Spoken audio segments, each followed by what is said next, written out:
Ketika Yesus disalib, kamu dengar ya? Ketika Yesus disalib, siapa yang jaga mengendalikan bumi ini ketika Yesus disalib? Kamu bisa jawab enggak? Enggak, Siapa yang menguasai dunia ini ketika Yesus disalib? saya nggak mau jawab. Karena kamu nggak bisa jawab. Ya, anggap aja gitu. Coba. Masuk akal nggak? Masuk akal nggak, Agatha? Yesus yang kamu anggap sebagai Tuhan dibunuh sama ciptaannya. Masuk akal nggak? Menurut kamu? Masa ciptaannya sendiri yang bunuh Tuhan? Kan nggak masuk akal. Menurut kamu? Kenapa? Menurut kamu?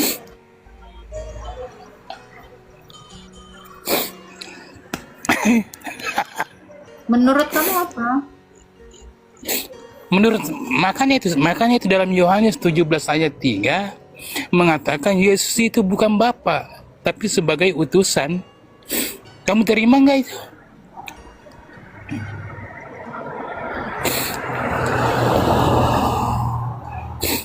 Dalam Galatia 3 ayat 13 Paulus mengatakan orang yang mati di salib kamu itu. agama apa? Bentar, Smith, kamu agama apa? Kamu jangan pura-pura so nggak tahu. Oke, ini ya. Menurut kamu masuk akal nggak? Ada seorang nabi dibawa ke langit, belah bulan. Masuk akal nggak?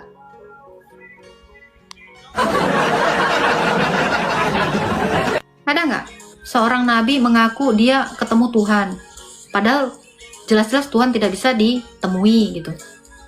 Masuk akal nggak? Terus ada nabi membelah bulan. Masuk akal nggak? Terus nabi ini mengangkat dirinya sebagai nabi, yang angkat malaikatnya yang nggak pernah dilihat sama siapapun. Masuk akal nggak? Ini terserah kamu mau jawabnya gitu. Masuk akal nggak? Nabi menikahi anak kecil. Masuk akal nggak? Nabi mukanya asam sama orang buta. Masuk akal nggak? Saya hanya nanya aja.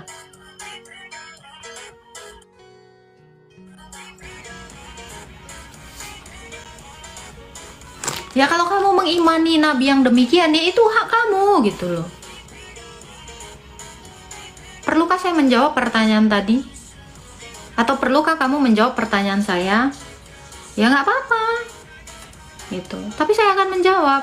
Ketika Yesus mati, yang mati itu kemanusiaan, bukan keilahiannya. Sepertinya saya tadi sudah menerangkan di part dimana ada orang yang naik ke room saya bertanya, Yesus itu adalah sepenuhnya Allah dan sepenuhnya manusia. Yang mati itu kemanusiaannya. Allahnya kan tidak mati, tetap bisa dia mengatur dunia ini. Satu hal yang harus kamu tahu, Tuhan itu tidak mengatur dunia.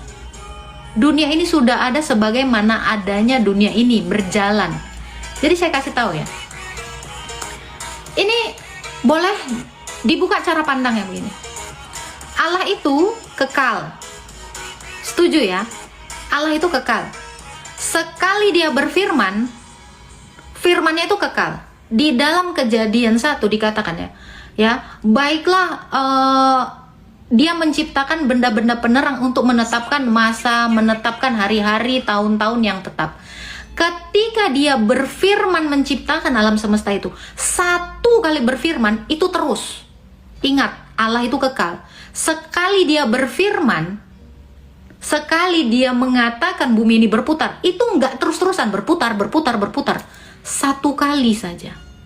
Saya kasih analogi.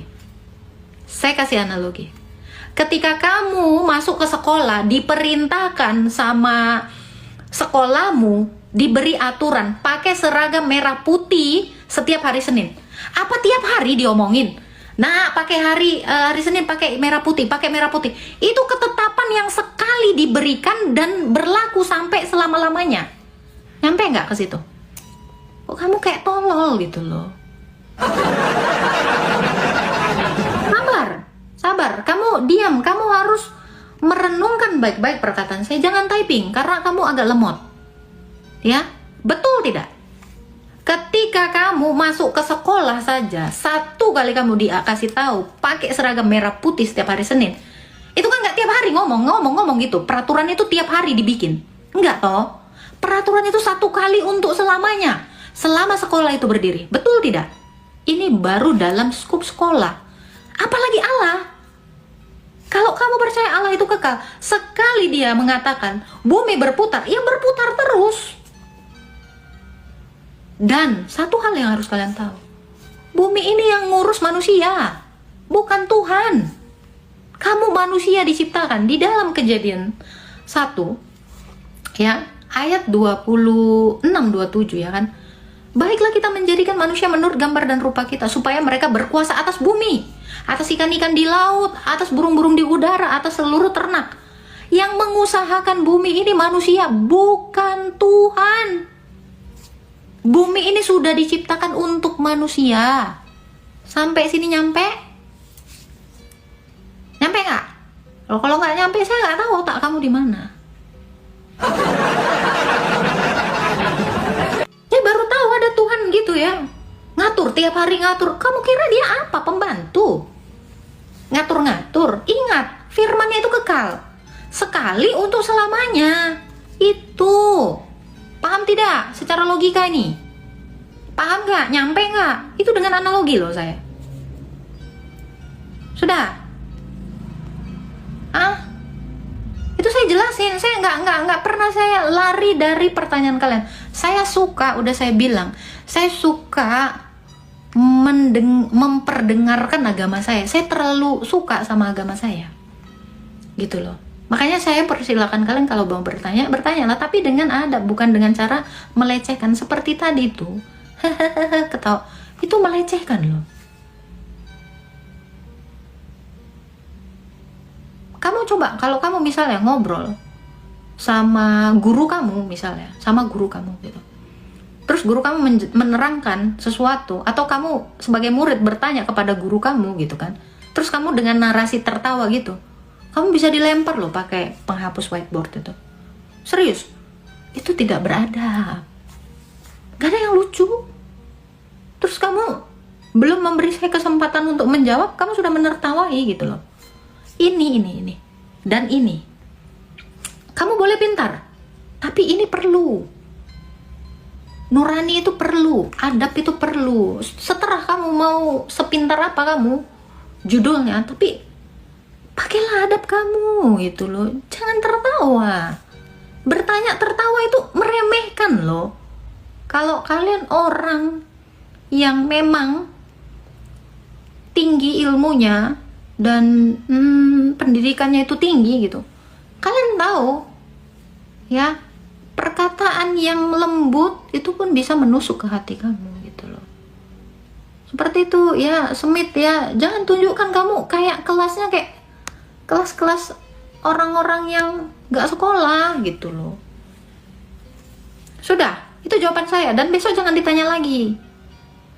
Jadi ketika Tuhan mati, dia mati dalam kodrat kemanusiaannya, dan bumi ini tetap berputar pada porosnya, tetap matahari itu mengelilingi itu. Nggak pula dia berhenti diomong-omongin terus sama Tuhan gitu.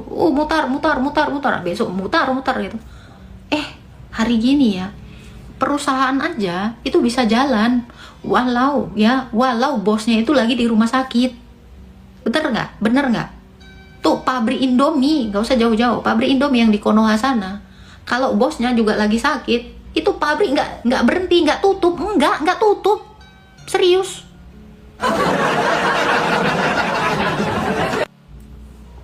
Bener nggak?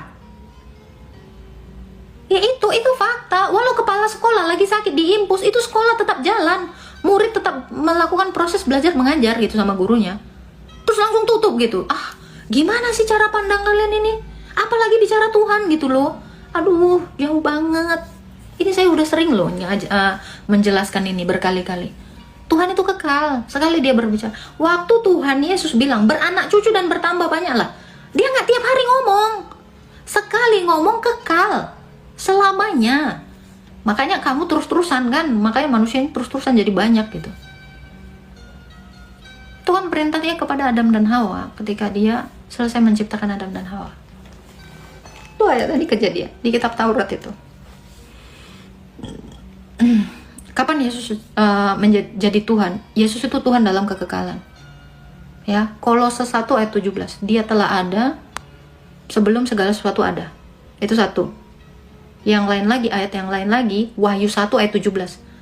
Dia adalah yang awal dan yang akhir. Aku adalah yang awal dan yang akhir, dan yang hidup, dan yang maha kuasa. Wahyu 1 ayat 8 dikatakan, ya, aku adalah firman Tuhan Allah yang ada saat ini, yang lalu, dan yang akan datang. Sebelum segala abad. Itu.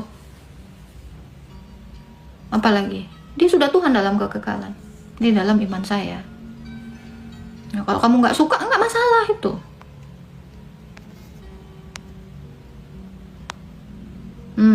Sok, ada lagi yang mau bertanya? Tanyalah. Nggak apa-apa, tapi jangan dengan narasi meledek, mengejek. Gitu loh. Saya juga bisa ngejek balik gitu. Itu tadi pertanyaan saya tuh.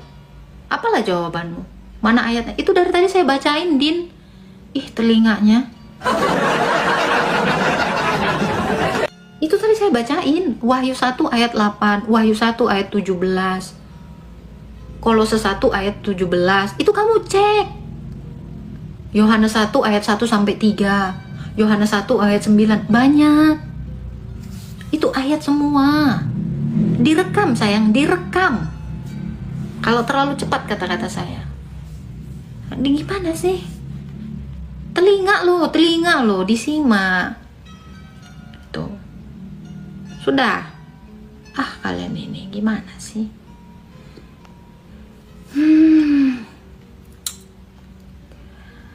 Yang mereka pengen Yesus mengaku jadi Tuhan. Yesus ngaku jadi Tuhan. Gimana? Dia sudah Tuhan. Bunda Maria sendiri mengakui, sesungguhnya aku adalah hamba Tuhan. Lukas 1 ayat 38. Waktu malaikat itu memberitakan kabar kepada Maria bahwa Tuhan itu mau memberkati Maria, bahwa Tuhan kita itu mau inkarnasi melalui rahim dia, karena dia seorang perawan yang sudah dikuduskan gitu. Terus Maria bersedia gitu. Dan kenapa harus Maria? Maria itu sudah dinubuatkan di dalam kitab Nabi Yesaya bahwa Yesus ini, kemanusiaan dari Tuhan ini, itu lahir dari seorang perawan gitu. Sudah ditunjuk. Seperti itu. Iya Kak Memet, cuman mau nanya tapi nggak mau mendengarkan jawaban.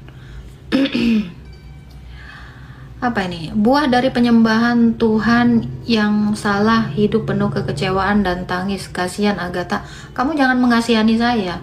Kamu kasihani diri kamu gitu. Belum tentu kamu lebih bahagia dari saya. Dan belum tentu juga ketika kamu mati itu kamu kemana. Jangan mengasihani orang, kasihani dirimu gitu loh. Bagaimana mungkin kamu mengasihani orang, kamu tidak tahu cara mengasihani dirimu gitu. Cara mengasihani dirimu adalah jangan kamu menyakiti orang lain. Maka kamu bisa belajar caranya supaya tidak menyakiti hati orang lain. Karena apa? Kalau kamu tidak tahu cara mengasihi dirimu, bagaimana mungkin kamu bisa mengasihi orang lain? Segala perubahan, segala sesuatu itu harus dimulai dari diri kamu. Kasihani dirimu.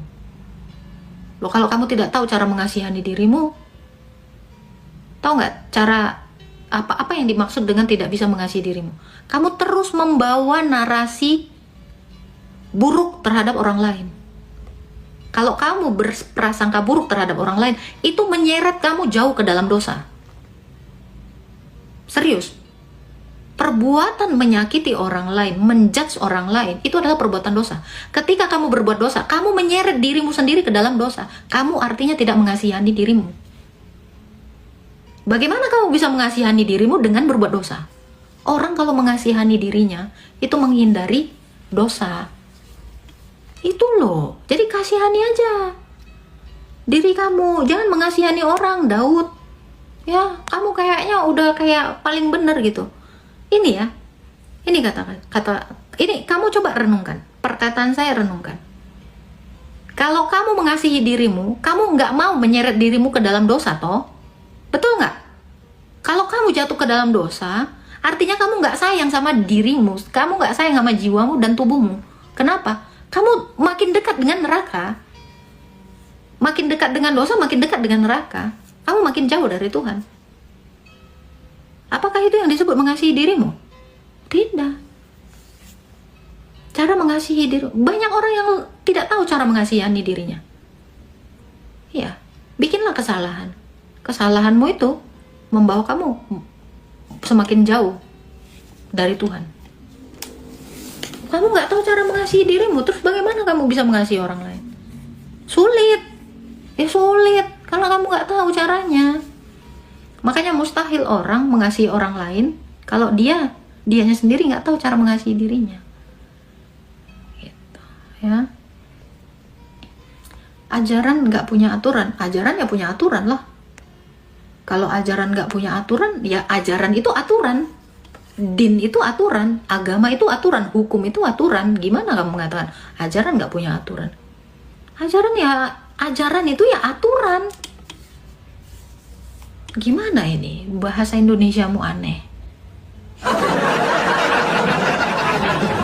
Gimana kamu bernarasi tapi sok filsafat tapi kosong gitu loh. Jangan kosong sayang.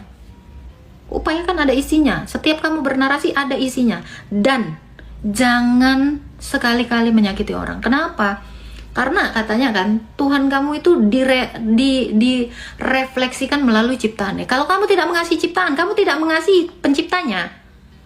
Jadi kamu kasihi dulu ciptaannya. Itu bukti kamu mengasihi ciptaan penciptamu gitu loh. Kamu selalu gitu bernarasi menyakiti ciptaan Tuhanmu gitu loh. Body shaming itu yang sering saya dengar itu. Lu kalau mau nanya tentang fisik gue, lu tanya Tuhan lu yang menciptakan gitu loh. Bagaimana kamu cara merefleksikan kasihmu sama Tuhanmu? Ya dengan mengasihi sesamamu kan, mengasihi ciptaannya. Kalau kamu nggak mengasihi ciptaanmu, bullshit kamu mengasihi penciptanya. Kamu menyakiti si penciptanya dengan menyakiti ciptaannya. Masa sampai sini aja nggak paham? Sulit untuk paham. Ya kenapa? Ya karena kamu tuh terlalu dalam perspektif yang gelap gitu. Kepala kamu tuh gelap. Kalau seseorang dalam kegelapan, dia sulit membedakan mana yang baik, mana yang tidak. Seperti itu.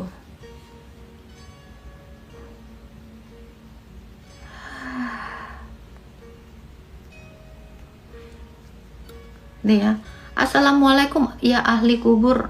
Itu dijawab yang ahli kubur. Saya bukan ahli kubur. Saya ahli kerajaan sorga. Saya ahli waris kerajaan sorga. Itu janji Tuhan saya. Puji Tuhan. Itu ya, yang merasa ahli kubur silakan dijawab gitu. Ada lagi yang bilang ahli neraka. Oh itu kamu, karena dalam agamamu ya kan, dalam kitabmu ya, dalam Quranmu lakum dinukum waliyadin. Nerakamu itu untuk kamu, Islam. Itu tidak berlaku untuk orang Kristen. Ya, lakum dinukum waliyadin itu. Bagiku agamaku, bagimu agamamu. Jadi yang masuk neraka itu ya orang-orang Islam. Dalam perspektif nerakamu. Itu nggak ada hubungannya dengan saya. Saya bukan ahli neraka. Tuhan Yesus menjanjikan kepada kami ini adalah ahli waris dari kerajaan sorga. Ya kalau kamu ahli neraka ya jelas Maryam 71. Saya tidak. Di dalam Maryam 71 itu untuk orang Islam, bukan untuk orang Kristen. Nggak ada narasi Kristen di sana. Jadi terima saja itu neraka-neraka kamu, surga-surga kamu. Gitu. Tapi kalau boleh milih ya, kalau saya lihat dari perspektif agama kamu ya. Dari perspektif agama kamu, surga kamu seperti apa? Saya lebih takut ngelihat surga kamu daripada neraka kamu. Kayak gitu, Poli. Serius, Poli. Coba, seperti apa surgamu? Naik deh. Saya perspektif saya sebagai perempuan, ngelihat surga kamu, itu lebih mengerikan daripada nerakamu. Betul nggak? Karena di dalam surgamu katanya ada adegan begitu. Tunggu ya, ini nggak tahu ya, ini entah benar atau enggak ya. Kalian ya referensi ayatnya An-Nabah 33 ya. Nah seperti ini ya, sabar.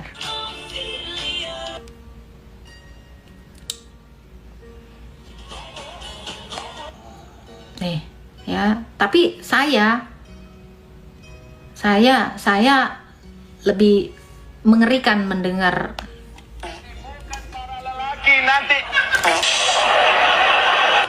menemukan para lelaki nanti Oke. di dalam surga.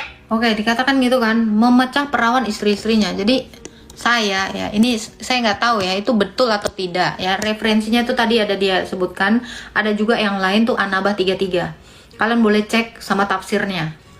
Nih ya. An-Nabah 33.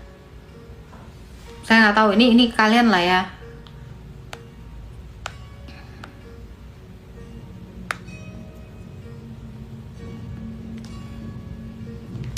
QS An-Nabah 33.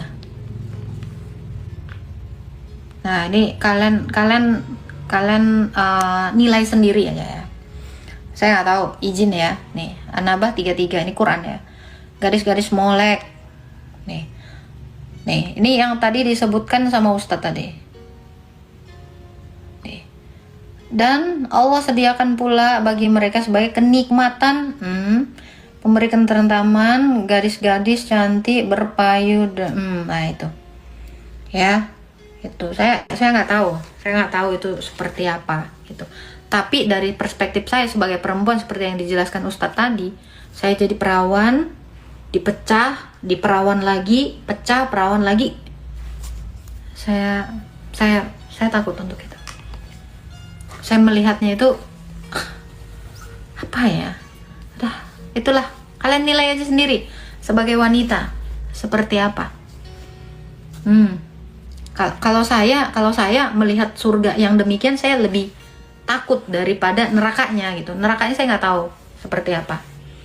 Tapi ya itu respon saya mendengarkan penjelasan surga kalian itu. Ya kalau yang lain ya nggak tahu, terserah. Mungkin bagi wanita-wanita muslimah lainnya ya saya nggak tahu responnya seperti apa. Tapi kalau saya seandainya dimasukkan ke surga kamu, respon saya takut.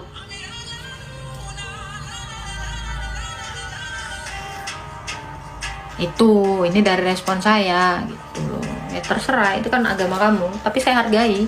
Ya, kalau kalian suka ya nggak apa-apa. Gitu ya. Oten sembah manusia pasti ke neraka, nggak ada dalilnya bang. Dan agamamu itu hanya untuk kamu, Din. Itu nggak ngefek sama saya. Surga kamu saya nggak tertarik, itu yang pertama. Dan nerakamu itu nggak mungkin berlaku untuk saya, karena kata Allahmu lakum dinukum waliyadin. Saya percaya itu, karena din, agamamu, hukummu itu hanya untuk kamu. Yang nggak beragama kamu itu nggak ngefek. Ya saya percaya itu perkataan Tuhan kamu. Kamu harusnya percaya juga perkataan Tuhan kamu. Itu nggak ngefek. Dan Tuhan Yesus itu membangkitkan Lazarus, dan dia membawa Lazarus itu ke Firdaus. Jadi saya lebih percaya lagi sama Tuhan saya itu mampu. Nggak ada yang bisa menyeret saya ke neraka. Tanya balik ya, kamu menuhankan yang tidak kamu ketahui, tidak kamu kenal. Coba, atas dasar apa kamu menuhankan Tuhan kamu, sementara kamu tidak kenal Tuhan kamu? Nur, itu saya balikan juga gitu kan. Kamu menuhankan sesuatu yang tidak kamu kenal kan, tidak kamu ketahui yang seperti apa wujudnya.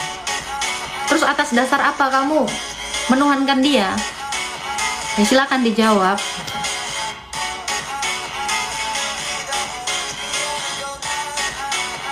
Sok atau kalau ada yang mau bertanya aja lagi, naik ke atas, nanya itu boleh gitu, tapi dengan narasi yang sopan gitu.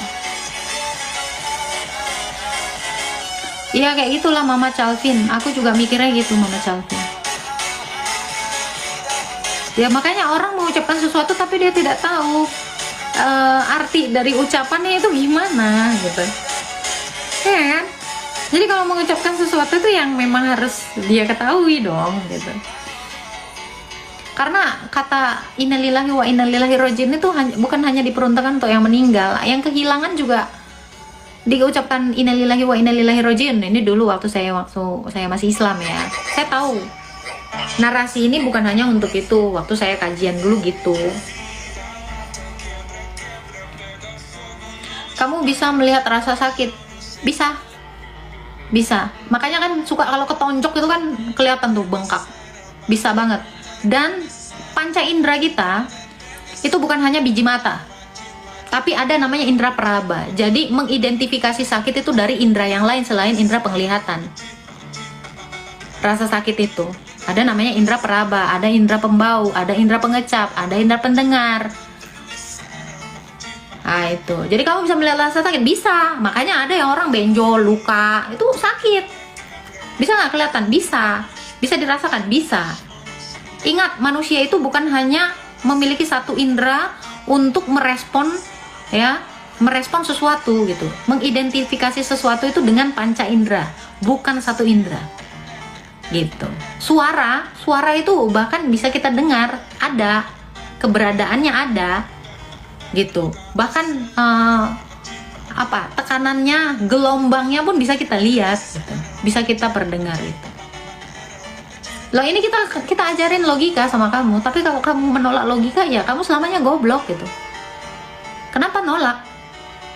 Kenapa nolak bahwa sakit itu bisa kelihatan dan bisa diidentifikasi dengan indera kita? Ya coba cek lagi di Google, apa itu indera? Apa itu panca indera? Apa fungsi dari panca indera kamu? Itu sekolah lah. Jangan nggak sekolah.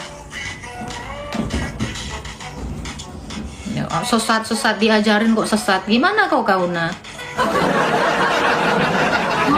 Jangan seperti itu Kauna. Jangan menolak didikan. Harus menerima didikan biar cerdas. Orang kalau skeptis, ya langsung membangun tembok, ya kamu nggak tahu apa yang di hadapan kamu gitu. Jangan seperti itu. Menolak didikan itu adalah orang yang gampang binasa, gampang sakit hati, gampang stres. Jangan menolak didikan. Ini didikan. Gimana? Orang kesakitan aja bisa diukur gitu loh. Ya, coba kamu rate dulu sakitnya 1 sampai 10. Bahkan ada. Ya, waktu seorang wanita melahirkan, ya ada beberapa tulang katanya itu yang seperti patah, rasa sakitnya itu berapa tekanannya itu bisa bahkan diukur gitu loh. Ini kok bisa-bisanya ada orang yang nanya, kamu bisa melihat sakit? Diukur aja bisa. Nah, tambah pengetahuan umumnya. Ya, kamu tanya ke dokter, misal kamu punya istri kamu sakit itu, dok, ini sakitnya kira-kira berapa tekanannya, tahu nggak ukuran sakitnya? Itu ada alatnya. Oh, kamu nggak masuk sekolah masalahnya. Pengetahuan umum kamu sudah minim, diajarin gratis, nolak. Nah, ini lagi si Bu Ibrahim, sekolah sana ke dokter. Kamu jangan menolak didikan, saya bilang. Orang disuruh berpikir berakal, kamu nggak mikir. Please lah. Apa kalian seperti ini terus? Kalian kalau seperti ini beneran kalian itu gampang demo, gampang dibodoh-bodohin. Jangan gampang dibodoh-bodohin. Dikasih ajaran gratis loh ini. Perlu saya buka Google? Perlu nggak saya buka Google? Kamu kan nggak pernah percaya sesuatu gitu. Maunya kelihatan gitu kan?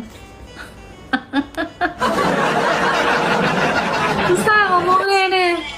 Susah ngobrol sama orang yang keterbelakangan kayak gini nih, yang selalu menolak logika, selalu menolak ajaran didikan. Karena gini ya, ini yang saya nilai ya, kalian itu lebih percaya sesuatu, ya, kalian itu bisa percaya sesuatu tergantung yang ngomong, bukan tergantung omongannya. Jadi kalian itu mengimani sesuatu sifatnya subjektif, bukan objektif. Betul nggak? Iya kan? Kalian ini menilai sesuatu itu pasti subjektif, nggak objektif. Sesuatu yang dinilai secara subjektif, ya, itu tidak valid kebenarannya. Harus objektif. Nggak nyampe pasti nih. Nggak nyampe pasti nih. Serius, pasti kalian nggak nyampe kata-kata saya. Nih, naik sini, Teguh Ibrahim. Biar saya ajarin. Sorry, Mesli ya. Naik aja. Pengen tahu ajarannya? Ayo, diskusi lah. Kalau kamu tahu kan gitu. Coba. Ngerti nggak subjektif dan objektif? Objektif. Jadi kalau dikasih tahu sesuatu, kamu tengok dulu orang yang ngomong. Tapi bukan omongannya yang kamu pikirkan, tapi yang ngomong siapa. Nah ini salah. Jangan tergantung yang ngomong, apa yang diomongin itu. Gitu. Sulit emang kalau udah kayak gini, pola pikirnya itu udah salah.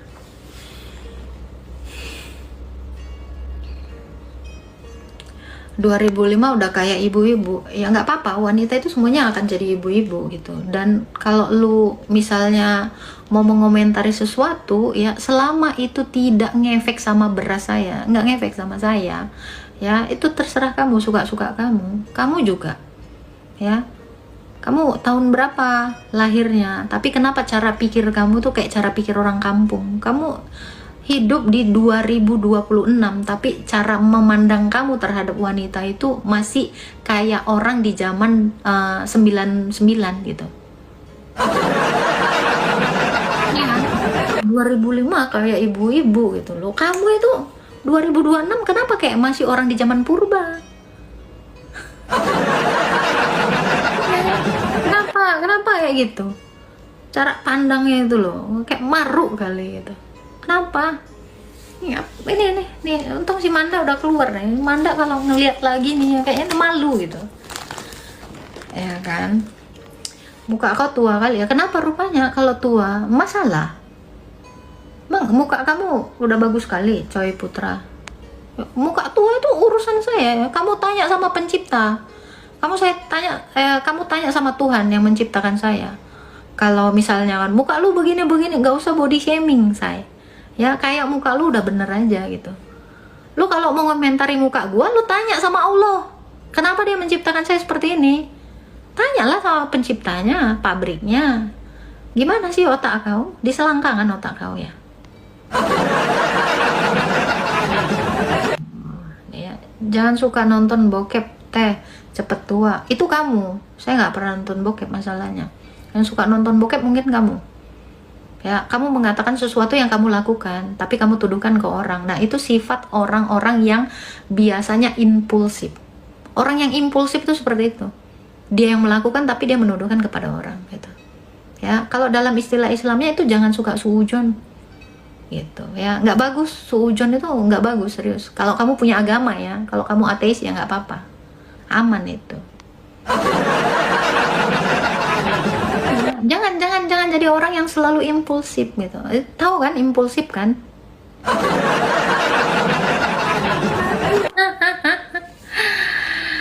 Gitu.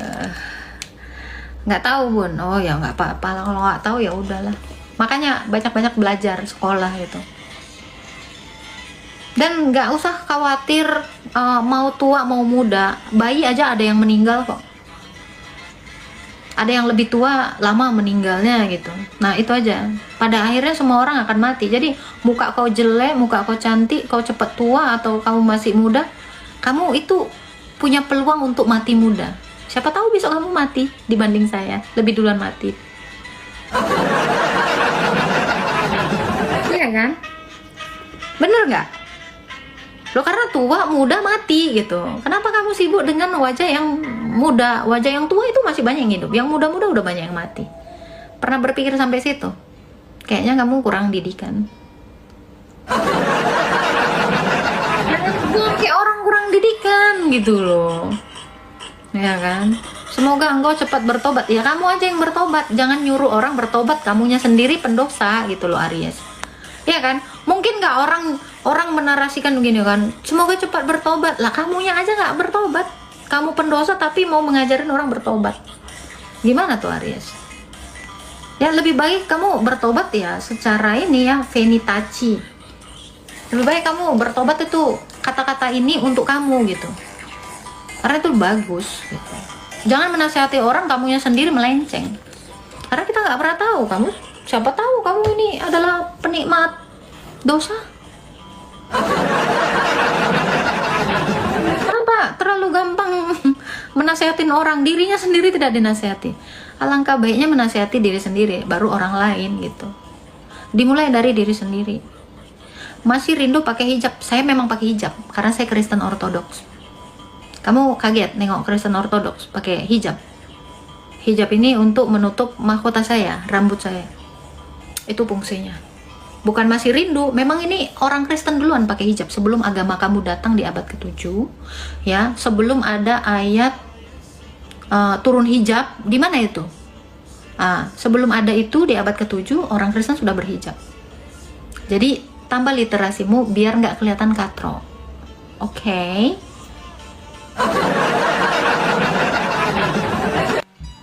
Bukan rindu pakai hijab, memang ini tradisi kami dari dulu.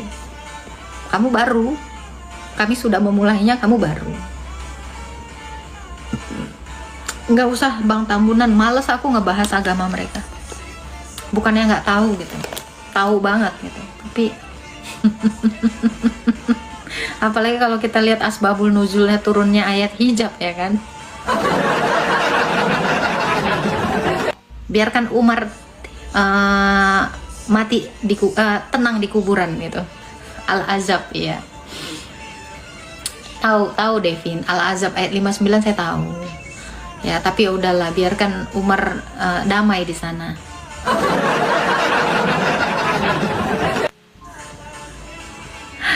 Sok tahu lu.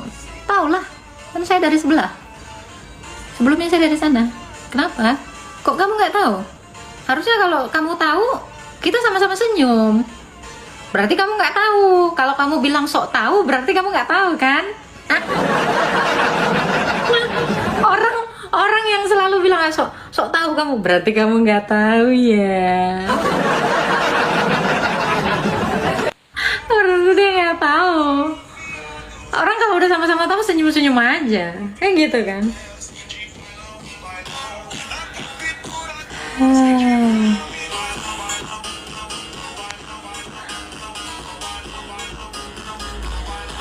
Naik aja Teguh Ibrahim.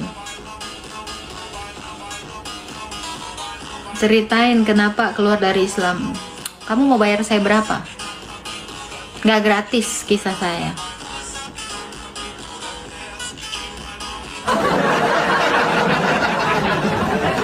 Iya, mau tahu apa? Kamu mau ngapain? Kalau aku boleh naik, bilang dulu, memohon dulu kepada saya, Faruk. Memohonlah kamu. Kamu yang lagi cari uang dari menjelekkan agama Kristen.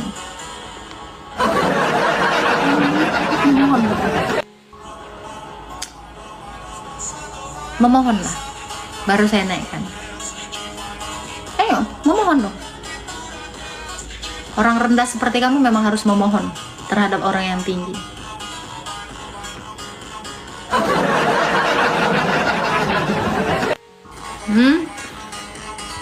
Segera minta ampun kepada Allah, ya itu kamu orang Islam. Saya emang nggak mau minta ampun kepada Tuhan kamu. Siapa Tuhan kamu? Saya nggak mengimaninya. Si paling tinggi dah. Iyalah. Kenapa?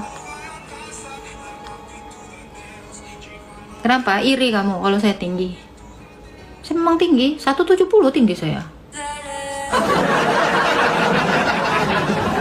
Iri?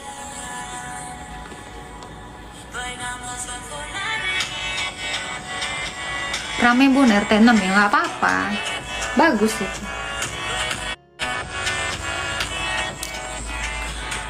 Saya mau kasih celana buat gondrong. Kamu kalau nggak gara-gara Tuhan saya, kamu nggak bisa beli celana, nggak bisa bayar utang. Ingat itu, celana kamu mungkin nggak ganti kalau kamu tidak membahas Tuhan Yesus di rumah.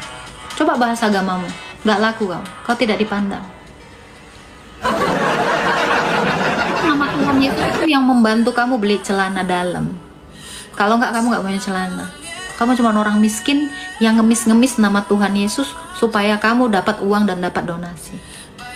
Nggak sadar? Sadar dong. Iyalah, dia kalau nggak bahas Tuhan Yesus nggak laku itu, nggak dipandang orang, diludahi orang, utang dia banyak. Ya. Jangankan bayar utang, celana dia beli celana dalam aja dia nggak sanggup kalau nggak gara-gara dia ngaku-ngaku murtad, mu'alaf. Serius, orang miskin yang nggak sekolah kayak gini.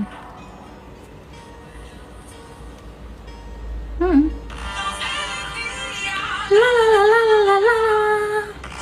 Ayo, memohonlah. Memohon kepada saya.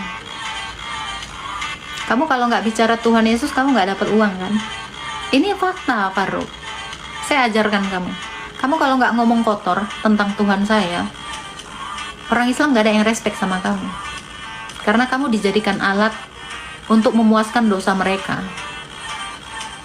Coba kamu bahas Tuhan kamu, bahas tentang Nabi kamu. Kamu nggak dipandang, karena kamu nggak ada ilmu.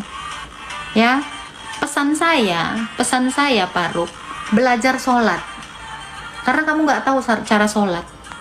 Kamu nggak ngerti niat sholat itu apa. Surat-surat pendek itu kamu nggak tahu. Kamu belajar sholat, saran saya. Kalau sudah mualaf itu sholat. Pelajari agama Islam. Jadilah Islam yang baik. Kamu nggak menunjukkan agama kamu yang kamu anut sekarang ini baik gitu. Kenapa? Karena perilaku kamu nggak baik. Gitu loh. Belajar sholat ya. Belajar baca Al-Fatihah dengan benar. Kol-kolannya yang benar.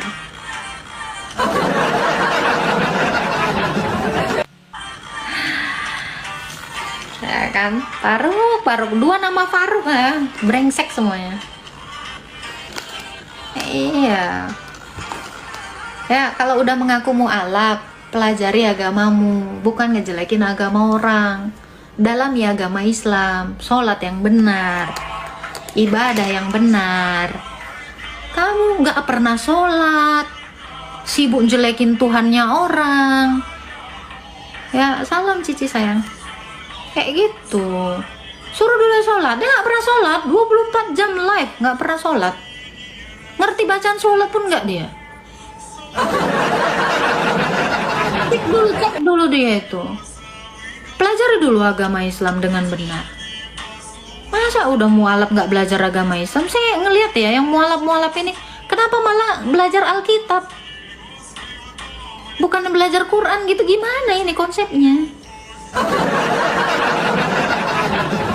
Bingung saya lihat loh, kayak Felix Xiao, mualaf, ngakunya mualaf, yang dipelajari Alkitab. Donditan ngakunya mualaf, yang dipelajari Alkitab.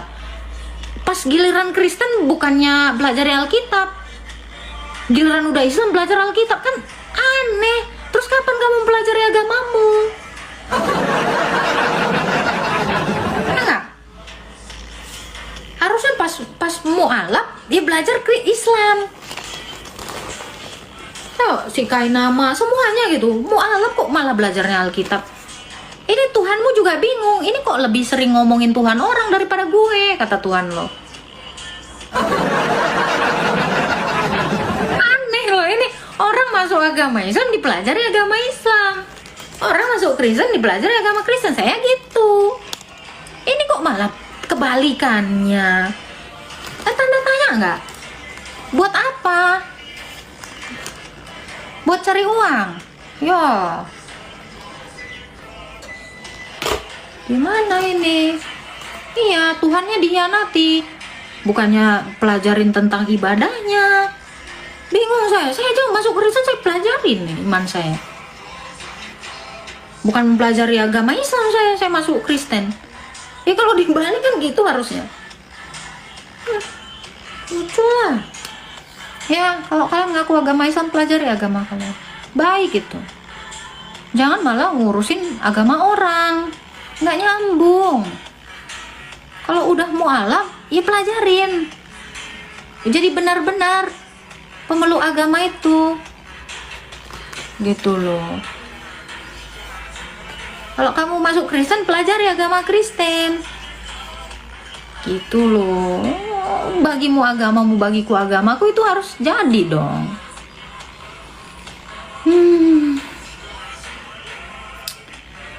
Saya bingung nengok kalian ini. Serius, terlalu sibuk kali sama agama orang itu.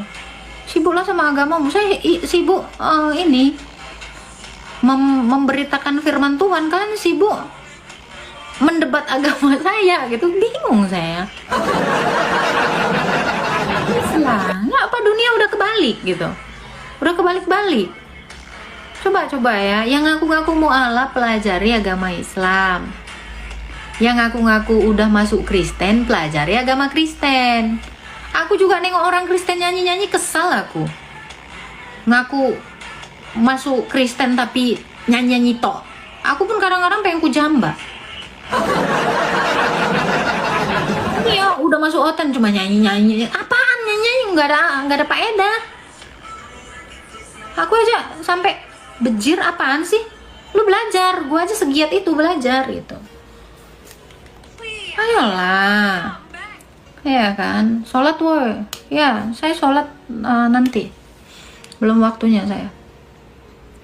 Udah maghrib. Nah, kalian yang mau sholat maghrib, ya sholat maghrib. Nah, saya juga sembahyang maghrib ya.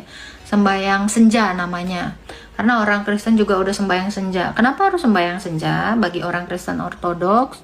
Ya, karena kami memperingati. Nah, itu pukul 6. Karena kami memperingati Yesus itu diturunkan di kayu salib. Makanya kenapa jam 6 orang Kristen itu sembahyang maghrib, sembahyang senja. Nah, kalau kalian kenapa jam 6 sembahyang? Orang Kristen sembahyang senja jam 6 karena mengingat Yesus diturunkan dari kayu salib. Kalau kalian kenapa? Nah, itu ada yang doa Angelus. Boleh. Gimana? Kenapa? Si tukang tanya, mana saya tahu. Nah, anubun, apa apaan anu. Naik nanti di Yusuf PI Mbak Agatha, kirimkan undangan yang terbuat dari tinta emas. Sudah saya katakan, ya. Saya ini jam terbangnya tinggi. Yang mengundang saya bukan orang-orang sembarangan. Ya, dan yang mau diskusi dengan saya juga saya pilih. Jadi kalau ada yang nyuruh naik nanti ke Yusuf PI, undang saya dengan secara terhormat. Saya wanita terhormat. Tidak mendatangi kandang-kandang orang yang tidak jelas.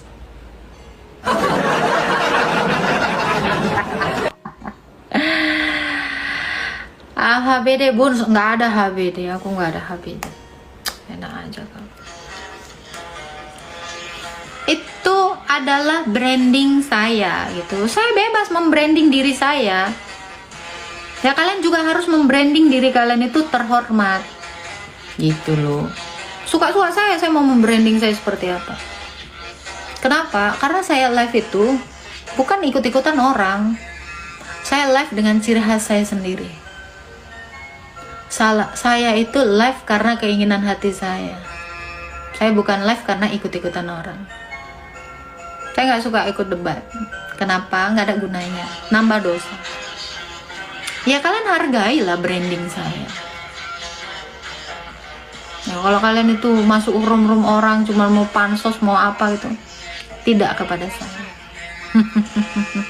Saya tidak terikat akan apapun. Saya nggak bisa diatur.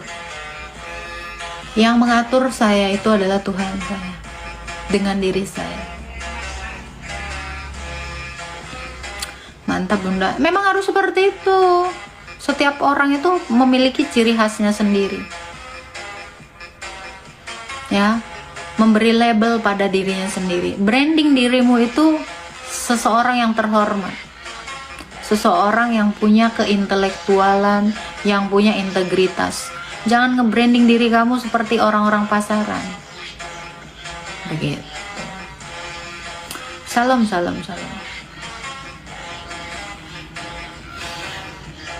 Ya kayak yang tadi tuh, udah banyak banget yang ngajakin PK. Kalau saya belum berkenan, saya nggak akan PK.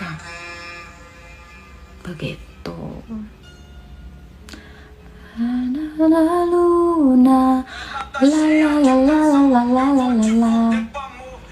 Gini ya, saya mempelajari banyak psikologi setiap orang. Ya, yang saya temui itu saya pelajari. Gitu. Jadi kamu mau menjadi seperti apa? Itu terserah kepada kamu. Apakah kamu mau menjadi seperti si A, si B, si C, si D, itu terserah kamu. Asal kamu konsisten. Kuncinya adalah konsistensi. Ya kalau kamu tidak konsisten, kamu nggak bisa nge-branding diri kamu.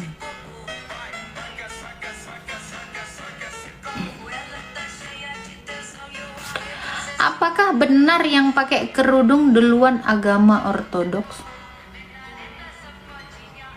Dalam perspektif apa? Dari perspektif mana? Itu yang perlu kamu ketahui. Coba, dalam skup apa ini? Apakah benar yang pakai kerudung duluan agama ortodoks? Dari tolok ukur apa gitu loh. Ya kan harus jelas. Harus jelas dulu.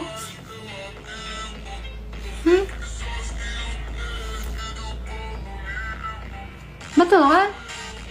Kalau kamu menanyakan apakah ortodok duluan pakai kerudung, ya kan? Apakah benar yang pakai kerudung duluan agama ortodoks di Mekah sana? Atau di Yerusalem? Atau di mana? Di Persia? Dalam skup apa? Ini harus kamu tahu.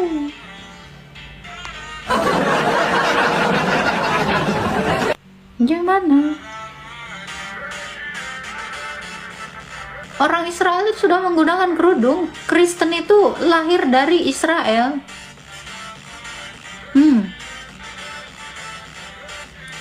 Dari segi apa? Dari segi peradaban.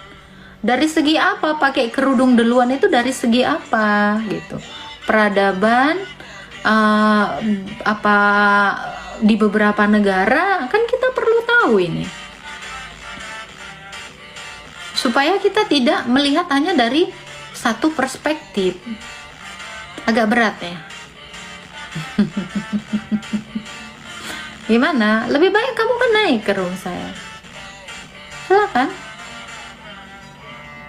Coba yang jelas. Karena kalau kamu bertanya dalam typingan itu, saya nggak tahu narasinya seperti apa. Bisa jadi saya salah menanggapnya. Ya kan? Lebih baik kamu naik aja.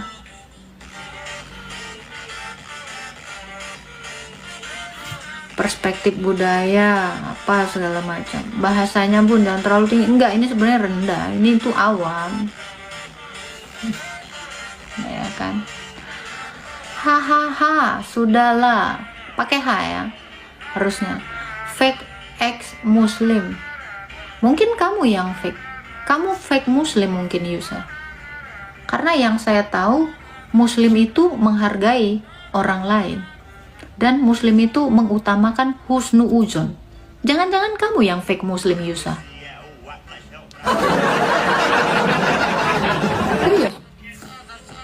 Real muslim, dia husnu ujon, bukan suujon. Jangan-jangan kamu yang fake muslim. Betul nggak? Betul nggak? Kamu yang fake, bukan saya yang fake. Karena real muslim itu seperti itu, husnu ujon. Betul nggak? Makanya kamu belajar Islam dulu. Gimana nih? Jadi yang mana?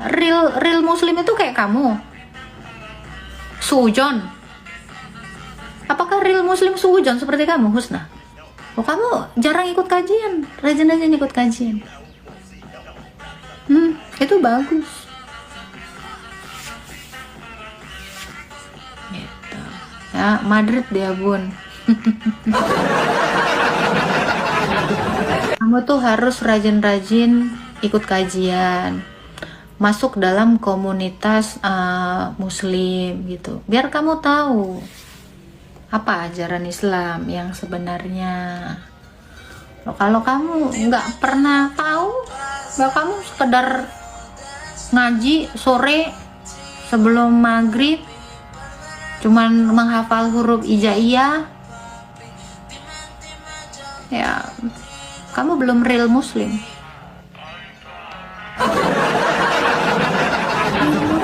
Bukan hanya itu.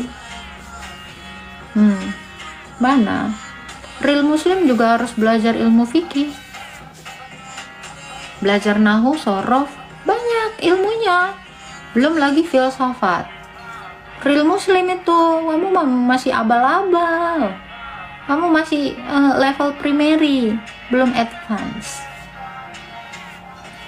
Makanya kamu harus masuk circle yang muslim advance. Jangan muslim yang ikut-ikutan. Ya kan? Bener nggak?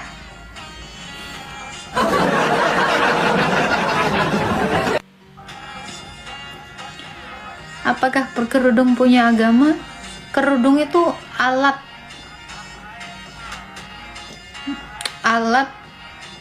menjalankan agama, bukan kerudung punya agama. Masih amatir.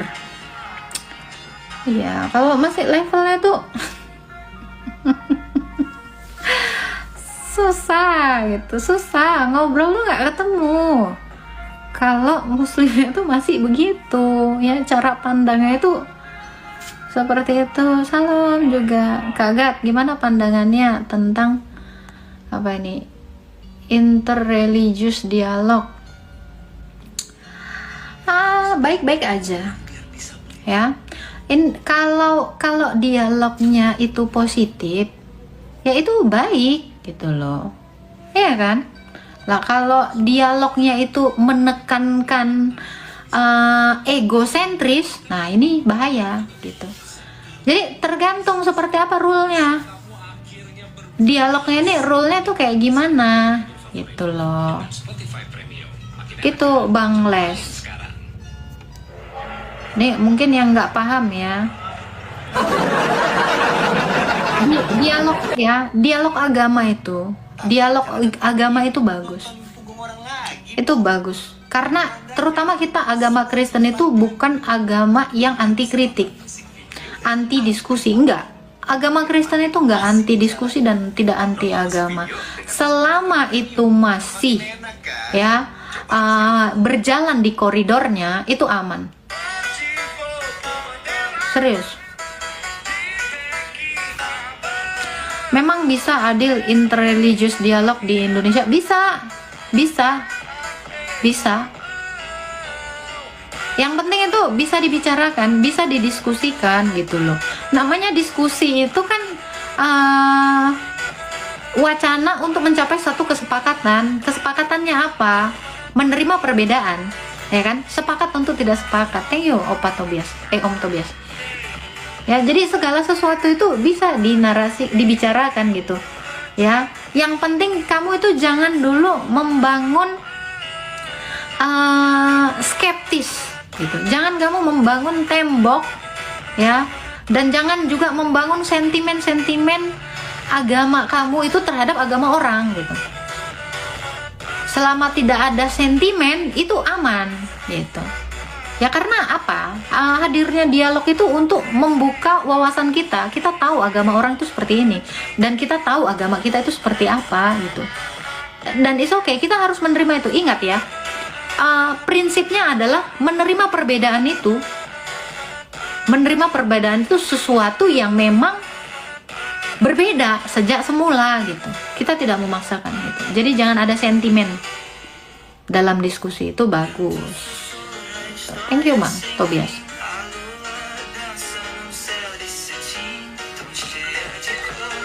Hahaha, lucu katanya. Di mana lucunya? Nih ya. Saran gua, lu pedalam agama Nasrani yang Bibelnya bahasa Ibrani terus diterjemahkan. Kan sudah diterjemahkan. Ini sudah diterjemahkan. Saya jawab ya. Ini sudah diterjemahkan. Nah, kalau kamu bilang saran gua, lu perdalam agama Nasrani. Saya Kristen. Saya bukan Nasrani.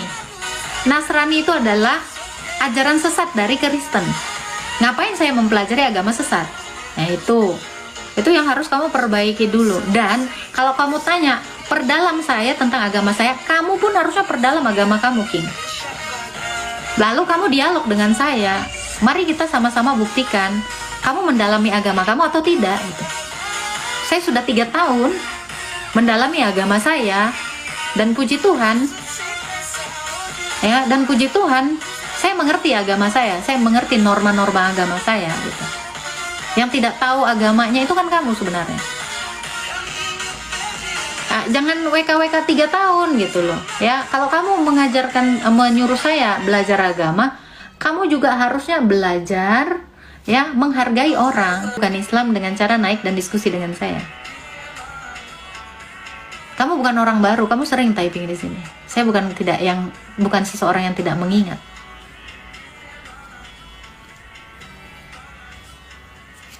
Coba naik aja. Ya kan? Itu bagus. Kalau kamu tidak mau mengakui Islam ya nggak apa-apa gitu. Gimana?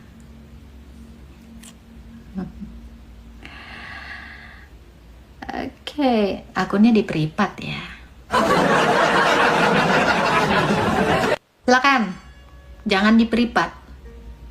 Ya, kamu ketakutan, jangan terlalu menunjukkan ketakutan. Ayo, silakan naik. Ya, jangan kamu bersembunyi di balik narasimu gitu loh. Orang ya cemen dia di privat itu. Orang yang kalau dia benar-benar gentle, dia tidak akan seperti itu. Nah ini, thank you ya Opa Tobias, ini dikasih koin ini. Sok silakan naik, ya kan? Itu dong. Orang yang kalau sudah privat itu orang yang suka berbohong. Setiap orang yang diprivasi akunnya itu adalah pembohong. Kenapa? Ada sesuatu yang mau ditutupi, kan begitu. Pelajari agama Nasrani, kita ini Kristen, bukan Nasrani. Guru suruh dia tap-tap, ambil koin. Nah, tap-tap nih, ambil koin.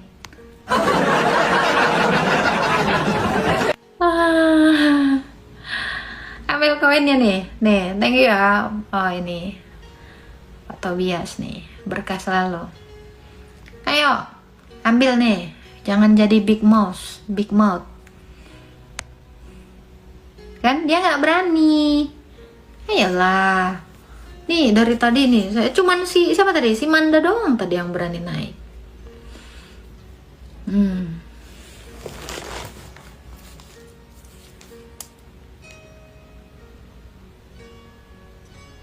Nih, masa dia cuman kayak gini? Ya kan? Nanti kita lihat lagi, nanti dia ganti nama apa lagi gitu. Ya, jadi kalau orang itu tidak di privat, berarti tidak ada yang disembunyikan, ya kan? Berarti dia tidak ada menutupi sesuatu gitu loh.